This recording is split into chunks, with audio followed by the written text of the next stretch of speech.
On today's episode, fires. Hey, ding.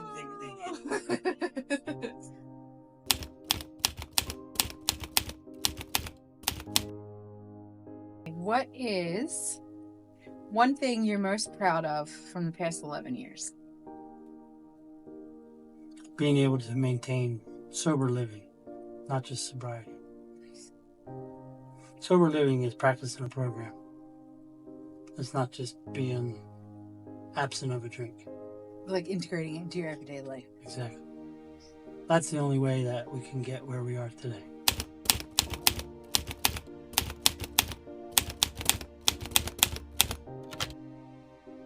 How has your life changed for the better since you became sober? Well, it's not only about my life getting better, it's about everybody's lives around me getting better. Something we don't realize when we're drinking and just full of self-will run riot is the ripple effect we have on everybody around us. And 9 times out of 10, everyone around us is rooting for us to do better. And all we do is let them down. So my life has gotten better in that aspect.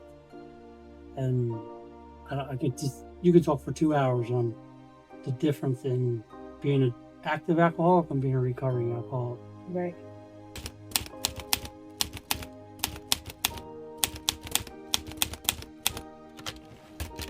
So then, feeding off of that, what are some things you learned about yourself in the past 11 years? I'm egotistical. I'm self-centered.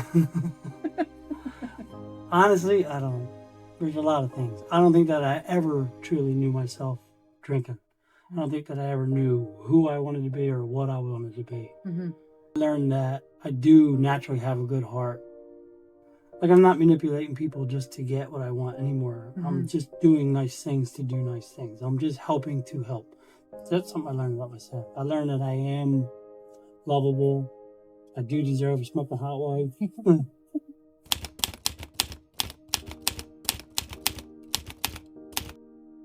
So who or what has been the biggest support for you on this journey? God. My higher power.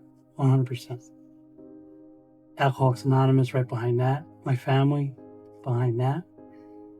You, obviously, are my family.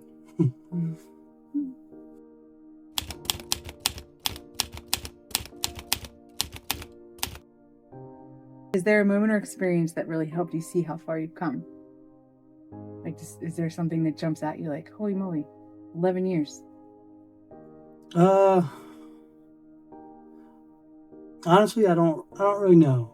I have to think about that a little bit, because every day is just another day. Right. And that's all I focus on, is each day getting through that day. I don't project and I don't look back. Yeah. I just keep moving forward. Every day is trying to be something better than you were yesterday. Right.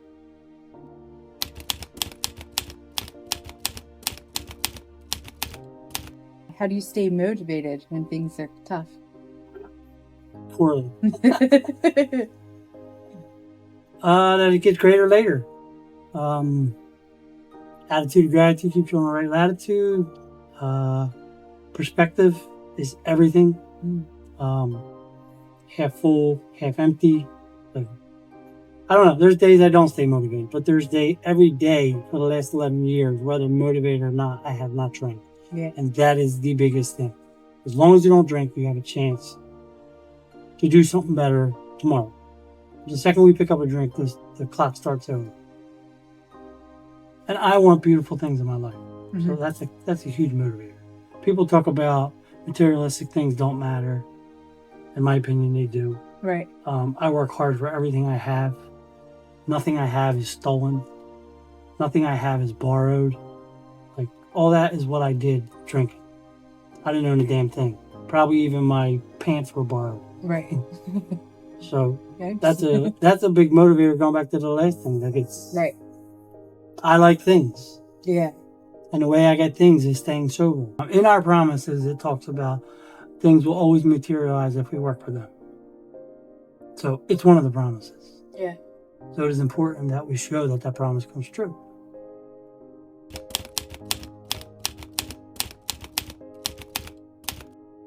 how would you describe what sobriety has given you in one word? Can you do that? Freedom. Yeah. Freedom.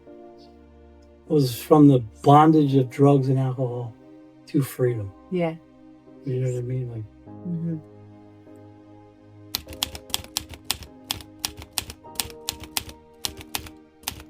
As we think about the future, what are you looking forward to most? in sobriety, helping another alcohol. Mm-hmm. In like life, like our life, like Yeah. a family, kids, Mm-hmm. a monkey. We'll see about that one.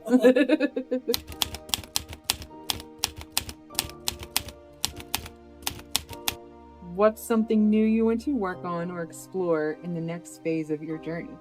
So that's all part of the like God's plan, not our plan. Like He knows where He wants me to be.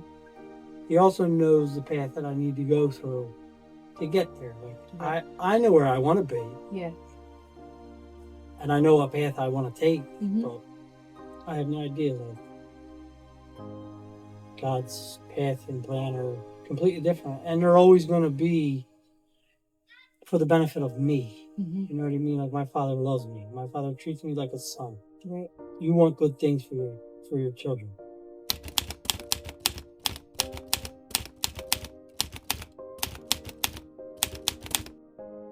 I think what I'd like to say to anybody listening, anybody who is struggling with picking up a drink or putting down a drink is what we struggle with. It's easy to pick up a drink.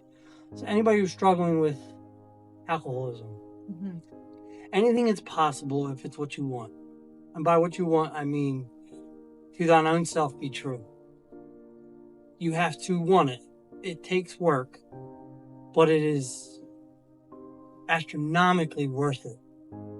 1, spiritually, 2, mentally, 3, physically, like 4, financially. It's worth it. Whatever your desire is, it's worth it to not pick up a drink. I have never picked up a drink and my life has gotten better. You know what I mean? Yeah. I didn't always pick up a drink and my life got worse. Right. But it's never gotten better.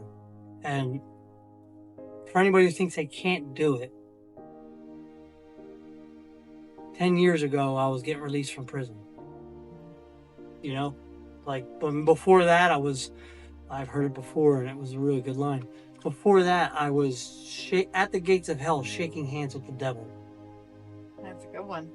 And today, I am basking in the glory of my Father. You know what I mean? It's emotional. It's crazy. Yeah. It's insane. But it's not like this crazy journey that just is only for certain people or select few or the strong-willed or the strong-minded. It's not. It's for anybody who wants to get sober and have a productive life. Like, you can do it. You just can't do it alone. Whether that's God, whether that's your neighbor, whether that's AA, whether that's NA, I don't care what it is. There's ways to truly get sober and stay sober. I'm a walking testament. There's people that wrote me off as just dead. That's how bad my life was. And God willing, I'll have 11 years. And close like we would close an AA meeting if you're right with that. So some meetings everybody holds hands, some meetings they don't. We can. For the silence, for the still sick and suffering, hidden out of the rooms. And for the children to have no say-so. God, grant me the serenity to accept the things I cannot change, the courage to change the things I can, and the wisdom to know the difference. God's will, not ours, be done. Amen.